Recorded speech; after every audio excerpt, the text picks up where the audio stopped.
தமிழக வெற்றிக் கழகம் தளபதி திரு விஜய் அவர்களின் சொல்லுக்கு இணங்க மக்களை நேசி மக்களுக்காக சேவை செய் என்பதற்கு ஏற்றாற்போல் தமிழக வெற்றிக் கழகம் தூத்துக்குடி மேற்கு மாவட்டத்திற்கு உட்பட்ட பகுதிகளில் இறந்தவர்களுக்கு குளிர்சாதன பெட்டி, சவப்பெட்டி, சொர்க்கரதம் இவை அனைத்தும் சமூக ஆர்வலரான அன்னை வி.ஜி. சரவணன் அவர்களின் ஏற்பாட்டில் எந்தவித கட்டணமும் இன்றி சேவையாக வழங்கப்பட்டு வருகிறது.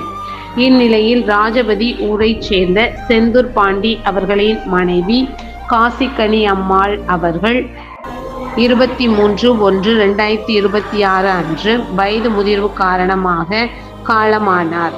அன்னருடைய பூத உடலை அடக்கம் செய்வதற்கான சொர்க்கரதம், ஃப்ரீசர் பாக்ஸ், அமரர் பெட்டி இவை அனைத்தும் மனிதம் நிலைக்க தமிழக வெற்றிக் கழகம் தூத்துக்குடி மேற்கு மாவட்டம் ஜனநாயகனின் தீவிர ரசிகரான சமூக ஆர்வலர் அன்னை வி.ஜி. சரவணன் அவர்களின் சார்பில் எந்தவித கட்டணமும் இன்றி சேவையாக வழங்கப்பட்டது.